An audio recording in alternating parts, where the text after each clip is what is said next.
सो hey बच्चों, welcome back to MEd foundation. I hope आप सब अपनी पढ़ाई बहुत अच्छे से कर रहे होंगे बच्चों।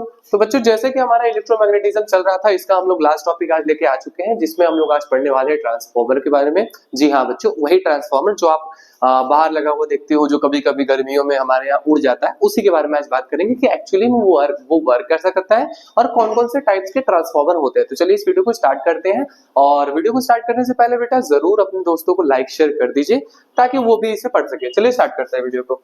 तो यहां तक जो हमारा चैप्टर कंप्लीट हो चुका है, जो हमारा लास्ट पॉइंट है वो है ट्रांसफॉर्मर। तो चलिए समझते हैं what is a transformer.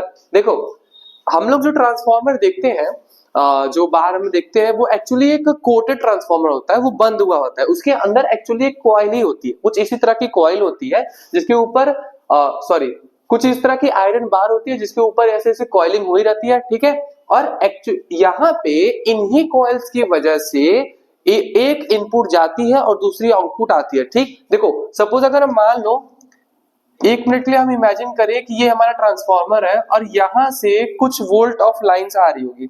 Suppose 220 volt of line आती है, 220 वोल्ट, और इसको ये कन्वर्ट करके हमको मान लो जितना हमारा रिक्वायरमेंट है उस हिसाब से देता है। सपोज मान लो हमें 10 वोल्ट पे दे रहा है, ठीक। तो ट्रांसफॉर्मर होता क्या है बेटा? ये एक इलेक्ट्रिकल डिवाइस होता है। सबसे पहली चीज, transformer is a electrical device which convert alternating EMF amplitude. Okay, क्या कन्वर्ट करता है बेटा? मैंने यहां पे बोला अल्टरनेटिंग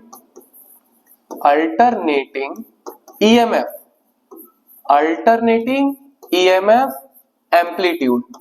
अब देखो, ये तीन चीजें बहुत, वैसे अगर आपने लास्ट वीडियो देखी होगी तो आपको ये तीनों चीजें समझ में आ गई होगी। सर क्या बोलना चाहते हैं, एम्पलीट्यूड का क्या मतलब होता है, ईएमएफ का क्या मतलब होता है, और अल्टरनेटिंग का क्या मतलब होता है। अगर आपको नहीं पता तो कोई बात नहीं, छोटे से समझ में बता देता हूँ कि तीनों का मतलब होता क्या है। देखो, अल्टरनेटिंग क्यों हम लोग यहाँ पे यूज कर रहे हैं, क्योंकि देखो एक ट्रांसफार्मर में हमेशा एक एसी करंट आता है और एसी करंट के हमेशा पोल्स स्प्लिट होते रहते हैं, सॉरी अल्टरनेट चेंज होते रहते हैं, प्लस माइनस माइनस प्लस, हमेशा करंट उसमें चेंज होता रहता है, ठीक है। इसलिए उसको अल्टरनेटिंग बोलते हैं। अब यहाँ पे एक वर्ड है ईएमएफ, ठीक है, ईएमएफ। अगर आपको याद होगा, इलेक्ट्रोमैग्नेटिक इंडक्शन में तुम्हें एक चीज पढ़ाया था मैंने बेटा, क्या कि जब भी एक करंट कैरिंग कॉइल को दूसरे कॉइल के पास लेके आते हैं, सर्कुलर कॉइल जो कि बाउंडेड सर्कुलर कॉइल है, उसके पास लेके आके मूव करते हैं, तो वहां पे सेकेंड वाली कॉइल में ऑटोमेटिक एक ईएमएफ डेवलप्ड हो रहा था, ठीक है। तो वही ईएमएफ टर्म यहाँ पे यूज किया जा सकता है। तुम ऐसे समझ सकते हो, अगर किसी पर्टिकुलर कॉइल में एक ईएमएफ डेवलप किया जा रहा है तो उस ईएमएफ की वजह से ऑटोमेटिक एक करंट आ जाएगा, जिसको हम बोलेंगे इंड्यूस करंट, ठीक। ये हमने लास्ट वीडियो में कर चुके हैं। अब हम बात करते हैं एम्पलीट्यूड की। देखो, यहाँ पे सारे बच्चे कंफ्यूज ज्यादातर होते हैं, बट मैं पूरी तरह से कोशिश करूंगा अपना बेस्ट देने की बेटा। देखो, ऐसे समझना, ये है हमारा अल्टरनेटिंग करंट का ग्राफ, ठीक। अरे कोई बात नहीं, ये है हमारा अल्टरनेटिंग करंट का ग्राफ। अब देखो, इस अल्टरनेटिंग करंट के ग्राफ में दो चीजें होती हैं। एक तो यहाँ पे होता है ईएमएफ और दूसरा होता है यहाँ पे एंगल। अगर आपको याद होगा, एसी वाले में देखिए हमने ये बताया था, ये देखो, ये इसी ग्राफ के बारे में बात कर रहे थे। इस ग्राफ में देखो, ये एक तरफ ईएमएफ है, दूसरी तरफ एंगल है, ठीक। जैसे जैसे हमारा कॉइल रोटेट होता था, जब कॉइल 90 डिग्री पे होता था तो मेरा ईएमएफ 90 आता था। आपको ये ध्यान नहीं देना, आप बस इस ग्राफ पे ध्यान दो, ठीक। क्योंकि इसी ग्राफ में आपको समझ में आएगा कि एम्पलीट्यूड किसकी बात कर रहे हैं। ये जो इस ग्राफ में जो पीक वोल्टेज है ना, इस ग्राफ का जो पीक वोल्टेज है, इस ग्राफ का जो पीक वोल्टेज है बेटा, उसी को हम एम्पलीट्यूड बोलेंगे, ओके। ईएमएफ, पीक ईएमएफ को एम्पलीट्यूड बोलेंगे, दैट्स इट, और कुछ है नहीं, ठीक। तो चलो, इन तीनों चीज को समझ गए, अल्टरनेटिंग ईएमएफ एम्पलीट्यूड, ठीक। अब जो मैंने क्या बोला था, ट्रांसफॉर्मर एक ऐसी डिवाइस है जो कि अल्टरनेटिंग ईएमएफ की एम्पलीट्यूड को इंक्रीज या फिर डिक्रीज करता है। अब इस बात को समझते हैं कैसे इंक्रीज या डिक्रीज करता है। एक छोटे से रियल लाइफ एग्जांपल के तौर पे इसको समझते हैं कि कैसे ऐसे होता है, ठीक है। मान लो आपके घर में जो करंट आ रहा है, सपोज हम अभी आपके घर पे ही नहीं जा रहे, हम इमेजिन कर रहे हैं कि आप किसी सोर्स से 11,000 वोल्ट की करंट आ रही है और आप उसको पास कर रहे हो एक ट्रांसफॉर्मर में, और वो ट्रांसफॉर्मर उसको कन्वर्ट करके दे रहा है, उसको कन्वर्ट करके दे रहा है 220 वोल्ट में।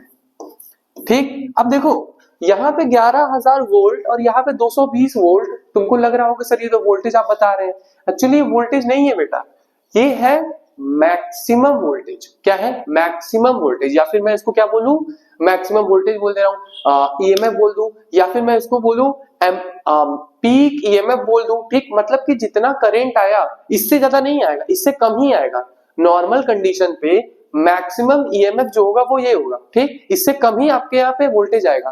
ठीक, अब इस ट्रांसफॉर्मर द्वारा इस पीक ईएमएफ को या फिर एम्पलीट्यूड को कम किया जाता है। ठीक, अब ये कन्वर्ट करके दे दिया 220 पे। अब इसका ये मतलब है कि इस ट्रांसफॉर्मर से जो ईएमएफ निकल रही है, इस ट्रांसफॉर्मर से जो ईएमएफ निकल रही है उसका मैक्सिमम ईएमएफ होगा 220 वोल्ट। इसका मतलब ये है कि यहां पे ईएमएफ 0 से लेके 11,000 वोल्ट के बीच में आएगी, लेकिन कभी उससे ज्यादा पार नहीं होगी। और अगर हम यहाँ पे बात करें तो यहाँ पे 0 से लेके 220 वोल्ट तक ही तुम्हें आउटपुट मिलेगा, उससे ज्यादा कभी पार नहीं होगी। ठीक, तो हमने यहाँ पे देखो कुछ नहीं किया, हमने बस इसका पीक वैल्यू कम करके कर दिया। ठीक, तो ट्रांसफार्मर होता क्या है? ट्रांसफार्मर एक ऐसी इलेक्ट्रिकल डिवाइस होती है बेटा जो अल्टरनेटिंग ईएमएफ के एम्पलीट्यूड को इंक्रीज या डिक्रीज करती है। जैसे इसका उल्टा भी होता है, कभी कभी हम लोग के घर में हम लोग डायरेक्ट पावर सप्लाई जो आती है उसको कन्वर्ट करते हैं फॉर स्मॉल अप्लायंसेस, तब जाके उसे कनेक्ट करते हैं। जैसे हमारा चार्जर एडाप्टर होता है वो 220 वोल्ट से 5 वोल्ट कन्वर्ट करता है, क्योंकि उसमें एक छोटा सा ट्रांसफार्मर लगा होता है। ठीक है, तो आई होप समझ में आ गया होगा कि ट्रांसफार्मर करता क्या है। ठीक, चलो अब थोड़ा सा एक इंपॉर्टेंट चीज कर लेते हैं। Transformer is a device by which the amplitude of an alternating EMF can be increase और डिक्रीज। ये बात समझ में आ गई होगी। A transformer does not affect the frequency of the alternating voltage, the frequency remains unchange. अब देखो ये बात क्या बोल रहा है, देखो वापस इस ग्राफ पे आओ। देखो इस ग्राफ में ये जो तुम्हें साइकिल दिख रही है, वन साइकिल दिख रही है, एक साइकिल को कंप्लीट करने में जितना टाइम लगता है उसको बोलते हैं फ्रीक्वेंसी ऑफ द वेव। क्या बोलते हैं? Frequency of the wave. मतलब अगर यहां से यहां तक जितना भी टाइम लगा, सॉरी एक सेकंड में जितना हमारा साइकिल बना उसी को फ्रीक्वेंसी ऑफ द वेव बोलते हैं। ठीक, चलो अब यहाँ पे ध्यान देना, ओके, अब यहाँ पे ध्यान देना कि जो करंट होती है उसकी फ्रीक्वेंसी नहीं चेंज होती है। जो करंट होती है, जितना करंट आता है, सॉरी जितना ट्रांसफार्मर में इनपुट से आता है, जैसे मान लो जो हमारा पावर सोर्स है, या फिर मैं थोड़ा सा नॉर्मल बात करूं तो जैसे मान लो हमारे यहाँ पे जो लाइनमैन के द्वारा जो लाइन भेजी जाती है उसका जो उस करंट का जो फ्रीक्वेंसी होता है वो ट्रांसफार्मर से निकलने के बाद भी सेम रहता है। ठीक है, तो फ्रीक्वेंसी नहीं चेंज होती है। क्या चेंज होता है? चेंज होता है बेटा एम्पलीट्यूड। क्या चेंज होता है? एम्पलीट्यूड ऑफ ईएमएफ चेंज होता है। ठीक, तीसरी चीज क्या देख लेते हैं, a transformer work on the principle of electromagnetic induction. कैसे काम करता है ये समझाऊंगा, don't be worry. Electromagnetic induction and it makes uses of two coil when there is a change of magnetic field lines due to varying current due to okay. देखो हम समझाते हैं कहना क्या चाह रहा है। देखो ये कहना ये चाह रहा है कि ये रहा हमारा ट्रांसफार्मर, पहले इस चीजों को हटा देते, अरे ज्यादा हट गया तो कष्ट हो जाएगा ऐसे। ठीक, अब देखो ये रहा मेरा ट्रांसफार्मर और यहां पे तुम्हें दो चीज दिख रहा होगा। क्या चीज दिख रहा होगा? तुम्हें दो चीजें दिख रही होंगी। पहली तो ये वाली कॉइल दिख रही होगी और दूसरी ये वाली कॉइल दिख रही होगी। दिख रही है ना, पहली ये वाली कॉइल और दूसरी ये वाली कॉइल। ठीक, अब देखो ट्रांसफार्मर करता क्या है, पहली वाली कॉइल के द्वारा जो मैग्नेटिक फील्ड बनी, जब वही मैग्नेटिक फील्ड दूसरे वाले कॉइल में जाती है तो वो एक लेस एम्पलीट्यूड और ग्रेटर एम्पलीट्यूड ईएमएफ को डेवलप करती है। यही है ट्रांसफार्मर का प्रिंसिपल। ठीक, जैसे मान लो मैंने यहां से करंट पास किया, सॉरी यहां से मैंने सोर्स पास किया, ज्यादा मोटा हो गया तो, जैसे मान लो बेटा मैंने यहां से सोर्स को पास किया। अब इस सोर्स की वजह से इस कॉइल में आ चुका है एक ईएमएफ जो कि हमने दिया है। अब इस ईएमएफ की वजह से यहाँ पे प्रोड्यूस होने लगा मैग्नेटिक फील्ड। आप लोग को छोटा छोटा यहाँ पे शायद दिख रहा होगा, क्या नहीं दिख रहा होगा आई डोंट नो, बट मैं तभी बना देता हूँ। यहाँ पे देखो छोटा छोटे मैग्नेटिक फील्ड कुछ इस तरह बन गए होंगे, ठीक। और ऐसा नहीं है कि ये मैग्नेटिक फील्ड कांस्टेंट होंगे। क्यों नहीं कांस्टेंट होंगे बेटा?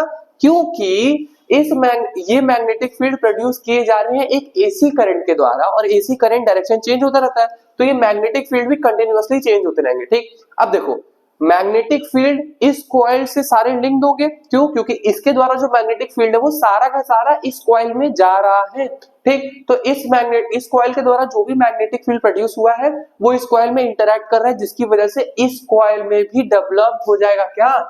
इस कॉइल में आ जाएगा ईएमएफ। क्या आ जाएगा बेटा? इस कॉइल में, इस वाले कॉइल में आ जाएगा ईएमएफ, ठीक है, जिसको हम लोग इंड्यूस्ड ईएमएफ भी बोलते हैं। और इसी ईएमएफ की वजह से एक करंट आता है जिसको बोलते हैं इंड्यूस्ड करंट। जिसको क्या बोलते हैं? इंड्यूस्ड करंट बोलते हैं। बोलो यहां तक कोई दिक्कत? आई होप सो नहीं दिक्कत हुई होगी।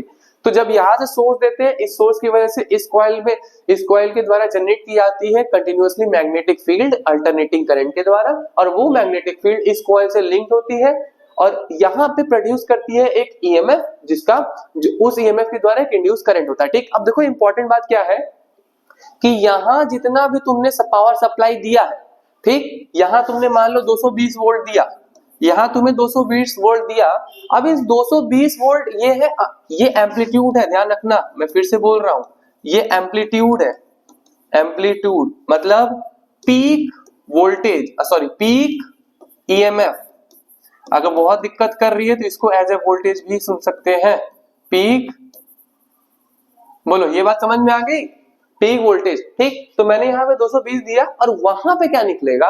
वहां पे जितना मेरी मैग्नेटिक फील्ड वहां से मतलब यहाँ से जितनी मैग्नेटिक फील्ड इस कॉइल में जा रही है उसके बेसिस पे वहां पे हमारा ईएमएफ प्रोड्यूस होगा। वो 220 से ज्यादा भी हो सकता है, 220 से कम भी हो सकता है, ठीक। मान लो सपोज यहाँ पे मेरा 5 वोल्ट निकल रहा है। कितना निकल रहा है? 5 वोल्ट निकल रहा है, ठीक है। तो कुछ इसी बेसिस पे काम करता है मेरा ट्रांसफार्मर। कैसा? इलेक्ट्रोमैग्नेटिक इंडक्शन के बेसिस पे काम करता है। अब देखो यहाँ पे कुछ एक बहुत इंपॉर्टेंट चीजें बात करने वाली है। देखो ट्रांसफार्मर दो टाइप के होते हैं, ट्रांसफार्मर टू टाइप्स के होते हैं, 2 टाइप्स के ट्रांसफार्मर होते हैं, इस पे भी बात करेंगे। अभी सबसे इंपॉर्टेंट था कि ट्रांसफार्मर की वर्किंग कैसे होती है। आई होप सो तुम्हें समझ में आ गया होगा। चलो अब नेक्स्ट चीज देख लेते हैं। क्या? The ratio of turns n in the secondary coil to the number of turns n in the primary coil is called turn ratio. Yes बेटा, it's turn ratio. देखो यहाँ पे turn ratio कहाँ गया? देखो ये जो ट्रांसफॉर्मर है, इसमें ये जो कॉइल है देखो इसको बोलते हैं प्राइमरी कॉइल। ये पहले वाले को बोलते हैं प्राइमरी कॉइल। कहीं लिख लो बेटा, क्योंकि बार बार इससे क्वेश्चन आते हैं और एकदम सिंपल क्वेश्चन आते हैं। ये है प्राइमरी कॉइल और ये है हमारा सेकेंडरी कॉइल। ये हमारा सेकेंडरी कॉइल, ठीक है।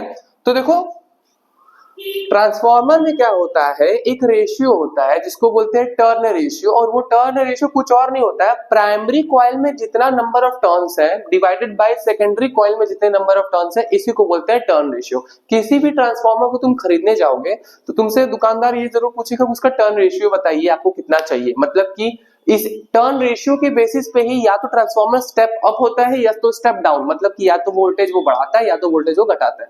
सिंपल सा चीज है। तो प्राइमरी कॉइल में जितने नंबर ऑफ टर्न्स है उसको हम मान लेते हैं NP, और सेकेंडरी कॉइल में जितने नंबर ऑफ टर्न्स है उसको मान लेते हैं NS, ठीक है। तो जब हम NP अपॉन NS करेंगे, इसी को बोलते हैं हम लोग टर्न रेशियो। इसी को बोलते हैं हम लोग टर्न रेशियो। आई होप ये बात समझ में आ गई होगी, टर्न रेशियो। चलो अब देखो कुछ और चीजें हैं क्या। ओके, एक यहाँ पे बहुत इंपॉर्टेंट पॉइंट लिखा है, the advantage of using a closed core is that it is given a closed path for the magnetic field lines and therefore almost all the magnetic field line caused by the current in the primary coil remain linked with the secondary coil। अब देखो ये क्या बात बोल रहा है, ये बोल रहा है बेटा कि देखो ये जो क्लोज्ड कोर है ना, ये वाला कहाँ गया, ये जो ब्लू आपको पार्ट दिख रहा है, इस ब्लू पार्ट की वजह से यहां से जितनी भी मैग्नेटिक फील्ड लाइन प्रोड्यूस होती है वो इन्हीं दोनों कोर के बीच में रहती है, ठीक। कोई भी मैग्नेटिक फील्ड लाइन वेस्ट नहीं होती, जिसकी वजह से सारी मैग्नेटिक फील्ड यहाँ से प्रोड्यूस होती है और यहाँ पे चली जाती है। बस यही वो बोल रहा था। नेक्स्ट चीज क्या है, अब नेक्स्ट चीज क्या है देख लिया जाए। नेक्स्ट चीज क्या है, okay, when the terminals of the primary coil are connected to the alternating EMF, a varying current flow through the primary coil, this varying current produce a varying magnetic field in the core of the transformer, thus the magnetic field lines linked with the secondary coil vary. Okay, the change of magnetic field lines through the secondary coil induce an EMF. The induced EMF varies the same manner as the applied EMF, and the primary coil of the varies has the same frequency as that of applied EMF.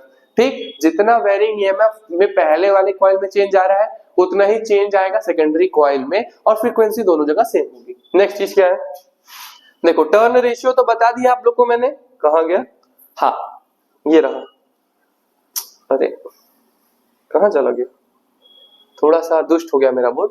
ठीक, देखो turn ratio आपको मैंने बता दिया है कि number of turns in primary coil upon number of turns in secondary coil upon number of turns in primary coil is equal to turn ratio हो जाएगा। अब देखो टर्न रेशियो और टर्न रेशियो इसके भी बराबर होता है, which is EMF of secondary coil upon EMF of primary coil. ठीक, ये भी एक इंपॉर्टेंट इक्वेशन है, इसको भी नोट डाउन कर लो बेटा, क्या कि टर्न रेशियो इसके भी बराबर होता है और टर्न रेशियो इसका भी बराबर होता है। ठीक, नेक्स्ट ये क्या है, ईएमएफ ऑफ सेकेंडरी कॉइल बोल रहा है, सेकेंडरी, और ये है ईएमएफ ऑफ प्राइमरी कॉइल। ठीक, चलो अब देखो एक आइडियल ट्रांसफार्मर की भी बात कर लेते हैं कि एक आइडियल ट्रांसफार्मर होता क्या है। अब देखो आइडियल ट्रांसफार्मर एक ऐसा ट्रांसफार्मर होता है जिसमें जितना इनपुट आया उतना ही आउटपुट चला गया, मतलब जितना वोल्टेज तुमने इनपुट में दिया उतना ही सॉरी नॉट वोल्टेज, पावर, जितना ही पावर तुमने इनपुट में दिया उतना ही पावर वो आउटपुट में देगा। ये होता है आइडियल ट्रांसफार्मर का केस। ठीक, तो पावर निकालने का हमको पता है, पावर निकालने का एक फॉर्मूला होता है, अगर आप लोग ने इलेक्ट्रिसिटी करंट पढ़ा होगा तो पावर इज इक्वल टू होता है VI। ठीक, ये वाला एक फॉर्मूला होता है। अब क्योंकि यहाँ पे वोल्टेज नहीं, यहाँ पे ईएमएफ की बात कर रही है, तो यहाँ पे EI से मैंने ईएमएफ इनपुट किया है और EO से मैंने ईएमएफ आउटपुट किया है। ठीक, तो यहाँ पे आइडियल ट्रांसफार्मर के केस में सिर्फ और सिर्फ ये कंडीशन वैलिड करती है। ठीक, तो मेरा ट्रांसफार्मर हो गया, आइडियल ट्रांसफार्मर हो गया, वर्किंग ऑफ ट्रांसफार्मर हो गया, कैसे क्यों मेटल कोर रखा जाता है ट्रांसफार्मर, ये पार्ट कंप्लीट हो गया। अब देखो एक और चीज आती है टाइप्स ऑफ ट्रांसफार्मर, एक और चीज आती है types of transformer, types of transformer, types of transformer. देखो ट्रांसफार्मर के बेसिकली बेटा दो टाइप होते हैं, एक होता है स्टेप अप, एक होता है स्टेप अप और दूसरा होता है स्टेप डाउन। स्टेप डाउन दो ही होते हैं। देखो स्टेप अप जो ट्रांसफार्मर होता है, स्टेप अप जो ट्रांसफार्मर होता है उसमें number of coils in secondary number of turns in secondary coil ज्यादा होते हैं as compare to number of turns in primary coil. मतलब स्टेप अप की बात कर रहे हैं, क्लास अभी ध्यान से सुनना, स्टेप अप की बात कर रहे हैं, कहां गया, जैसे इस फिगर में वापस हम आते हैं और पहले थोड़ा सा चीजों को डिलीट कर देते हैं, इसमें बहुत कुछ मैंने इंक्लूड कर दिया। ठीक, सॉरी इसको नहीं डिलीट करना था, ये हो गया, ये हो गया, ये हो गया, ये हो गया और ये भी हो गया। ठीक, देखो स्टेप अप ट्रांसफार्मर एक ऐसा ट्रांसफार्मर होता है जो क्या करता है, अल्टरनेटिंग ईएमएफ के एम्पलीट्यूड को बढ़ाता है। जैसे मान लो 220 आया तो 220 को वो बढ़ा के 440 कर सकता है। ठीक, तो वैसा ट्रांसफार्मर को स्टेप अप बोलते हैं। अब ध्यान से सुनना, जो ये प्राइमरी कॉइल का टर्न है NP और NS, second number of secondary coil, step up transformer में NS ज्यादा होता है NP से। ठीक, तो हमारा टर्न रेशियो ग्रेटर देन 1 होता है, 1 से ज्यादा होता है हमारा टर्न रेशियो। ये पॉइंट इंपॉर्टेंट है स्टेप अप ट्रांसफार्मर के केस में।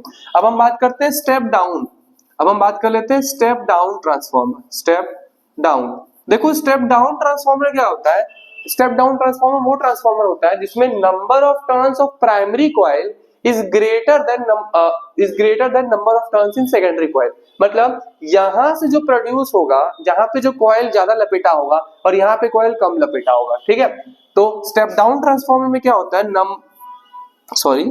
Number of turns in primary coil is greater than number of turns in secondary coil, और यहाँ number of turns in secondary coil, और यहाँ पे जो टर्न रेशियो होता है, यहाँ पे जो टर्न रेशियो होता है वो 1 से छोटा होता है। ठीक, बस अब यहां तक ट्रांसफॉर्मर आपके बोर्ड्स में आने वाला है फिलहाल। तो अगर तुम लोग आगे इंजीनियरिंग करोगे तो और पढ़ना पड़ेगा। आई होप सो बच्चों ये बात समझ में आ गई होगी।